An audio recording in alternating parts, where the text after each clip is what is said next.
curious story of a man who both admits and denies involvement in torture at Iraq's infamous Abu Ghraib prison, and what that could mean for one news organization.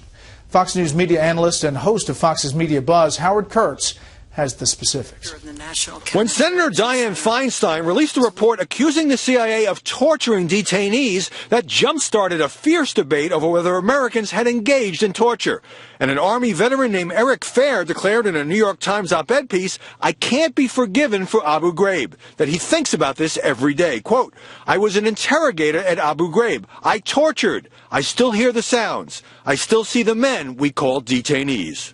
That, of course, conjures up images of the worst abuses, including rape, beatings, and sexual humiliation at the U.S. prison in Iraq. But as the Weekly Standard points out, Fair was assigned to Abu Ghraib as a contract interrogator in 2004, shortly after a Pentagon investigation led to a crackdown on detainee abuse there.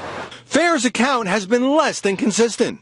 He wrote in the Washington Post in 2007 that he'd forced a detainee to strip naked and deprived him of sleep. But that was at Fallujah, not Abu Ghraib. During a panel discussion the following year, Fair said, "Although I had witnessed others employ this technique at places like Abu Ghraib, I had never done it myself." That same year, he was asked about the sleep deprivation by Philadelphia's WHYY radio. Did you torture this man as you think about it now? Well, that becomes a difficult question. He explained that if he admitted to having engaged in torture, he could be targeted for prosecution. But Fair added this. I'd been in Abu Ghraib.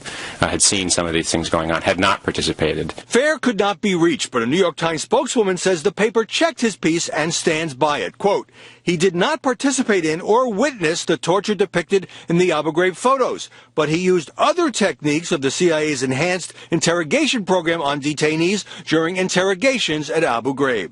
There's no sentence in the Times piece that is literally untrue, but that headline, "I can't be forgiven for Abu Ghraib," certainly creates a different impression.